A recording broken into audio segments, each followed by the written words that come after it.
It's time for another Dirt Daily. Today is road trip. Today's a road trip day, and I thought, hey, maybe I should do a little Dirt Daily about stuff I like and don't like about road trips. Ways to make road trips better and things that really bum me out when I'm on a road trip.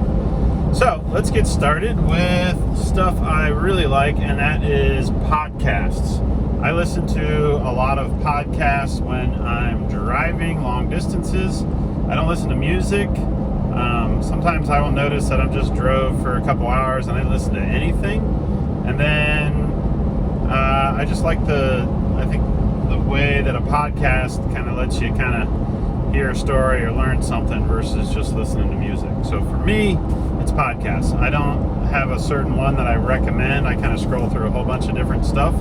So if you have any podcasts that you love, feel free to comment below with any of your favorite podcasts that you think I should check out. What else do I like? This one's kind of a touchy one. Let me backtrack. One of the things I like about going on road trips is that I can try restaurants and coffee shops in different locations than where I live. And I'm not a big fan of like chain restaurants and chain coffee shops. I like to try like the local flair. So in order to find those, I use an app called Yelp. Most of you have probably already heard of Yelp. And it's basically you type in what you're looking for: restaurant, coffee shop, dog park, hotel, etc. And you type in the town, or you can just like use your location and figure out where you are, and then it gives you good restaurants and coffee shops, and they're all like, a lot of them are reviewed by other users of Yelp, so you can kind of read about them. And plus there's lots of photos. People can upload photos of the food or the coffee or whatever. Now I will say that I have talked to friends in the coffee shop and restaurant business, and a lot of them don't like Yelp. It sounds like Yelp charges restaurants and coffee shops to either be on the app. I don't know if they charge to get like good reviews, but I can tell you that there's definitely a love-hate relationship with the Yelp. I would give Yelp 5 stars, but the reviews I'm getting from other people on Yelp says don't give them 5 stars. So let's just give them an average of 2.5 stars. I like going to different coffee shops. I like stopping for coffee in different places, and as well as bakeries. Those are always a big thing that I like to stop and check out. I love road trips on back roads that I can look for old trucks. And when I'm driving, I like to stop at truck stops. And one of the reasons I stop at truck stops is you can usually park in there easily with a truck and trailer. They usually have a lot of fuel pumps. But I have a couple pet peeves about truck stops. And it's not even necessarily just truck stops. It's kind of all gas stations. Number one pet peeve: if you don't need diesel in your vehicle, don't park in front of the diesel pump. Yes, there are times when all the other pumps are full and you can just use whatever pump you want. But if you have the choice, if you're driving a gas vehicle, most of the time fuel pumps have gas on all of them, and some of them have diesel. You may not think about this if you don't own a diesel vehicle, but when you're driving your gas pickup truck, Jeep, SUV, car, whatever, Prius, don't use the diesel pump, because then when I roll up with my truck and trailer and I need diesel, I can't get to the pump because I'm waiting on you, when you could just be at a different pump. The next thing is, this one drives me nuts, and it's kind of weird. So I'll preface this with, you really shouldn't leave your gas pumping or your diesel pumping and go into the store. Sometimes I do that, but honestly, that's really not a safe thing to do. Now, but that doesn't really piss me off. Like, what really bums me out is when I roll up to the pump and I'm kind of in a rush. So I get the pump started and I run inside and grab a snack or maybe use the restroom, and then I run back out and the pump is done, and I hang it up and I hit the button for receipt, and it goes grrr, and it doesn't spit out a receipt. And I'm like, I need a receipt. Like, if I'm traveling for work, I need a receipt for expense reports. If I'm not traveling for work, it's good to get a receipt just to like double check your credit card bill or whatever. And when you don't get a receipt, it's kind of annoying. So I have a fix for this. It's a really simple fix, I think. Every fuel pump should have a little light.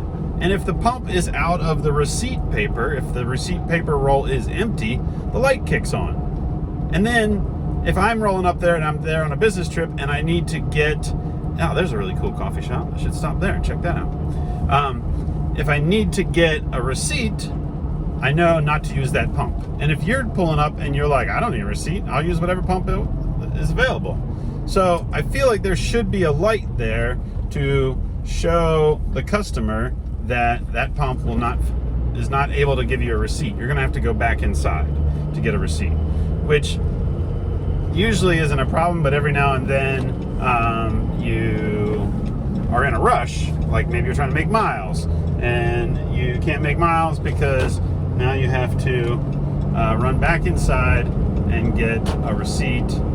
And did I get in the wrong lane? No, I'm good. And that's just kind of annoying because then you go back inside and there's like a whole line of people buying like gummy bears and energy drinks and all that stuff, and you're like, I really don't need, I'm not in line to buy something, I just want to get a receipt and get back on the road. So that's another pet peeve. Now, something else that I do like about truck stops is more and more of them are starting to have a dog run. So if you travel with your dogs, which I'm not traveling with mine right now, sad face, but I do a lot, take them with me, and I like having them with me on the road.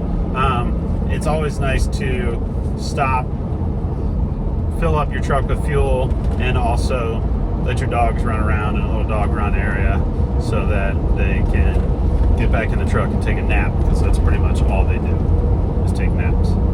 So there are a few pointers for road trips.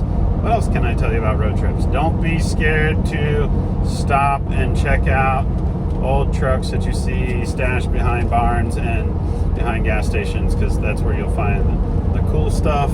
Always carry a little bit of cash with you. Some people travel just with credit cards. I find that it's important to always have some cash on you, which is kind of common knowledge, I would think, but some people don't even ever travel with cash. So I guess that's about it for this Dirt Daily, and I hope you guys get to go on a road trip and go to some fun four-wheeling. I know there's a big event coming up in St. George, Utah called Trail Hero. I am not sure that I'm going to make it to that or not, but I've wanted to go every year, and that's definitely a place that you want to go and do some gnarly wheeling. Go check out Trail Hero near St. George.